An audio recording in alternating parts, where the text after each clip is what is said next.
এক নাতি তার দাদুকে জিজ্ঞাসা করল, জীবনে কি সত্যিই বন্ধুর কোনো দরকার আছে? দাদু মৃদু হেসে জবাব দিলেন, হ্যাঁ। জীবন যদি সরল হতো তবে বন্ধুর প্রয়োজন হতো না। কিন্তু জীবনটা প্রায় সময় রুক্ষ। তোমার পাশে তখন এমন মানুষ থাকা উচিত যার সাথে তুমি ঘন্টার পর ঘন্টা কথা বলতে পারো, দুঃখ শেয়ার করতে পারো।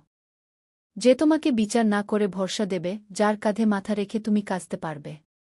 সে তোমাকে ভয়ের মাঝে সাহস দেবে, জীবনের কঠিন সময়গুলো যাকে ভরসা করে তুমি অতিক্রম করতে পারবে। নাতি তখন প্রশ্ন করল, এটা কি সত্যি একজন নকল বন্ধু শত্রুর চেয়েও বেশি বিপজ্জনক? দাদু বললেন, অবশ্যই।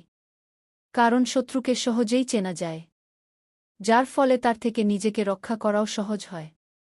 কিন্তু নকল বন্ধু তোমার সব দুর্বলতা জানে বলেই বুঝতে পারে কিভাবে তোমাকে পিছন থেকে ছুরি মারতে হবে। নাতি এবার জানতে চাইল, আমি কিভাবে নকল বন্ধুদের এড়িয়ে চলতে পারি? দাদু কিছুক্ষণ চিন্তা করার পর বললেন, আচ্ছা বলো তো, একটা ছোট বাগান এবং একটি বনের মধ্যে কোনটিতে সাপ আর বিচ্ছু বেশি থাকে? নাতি সাথে সাথে উত্তর দিল, বনের মধ্যে।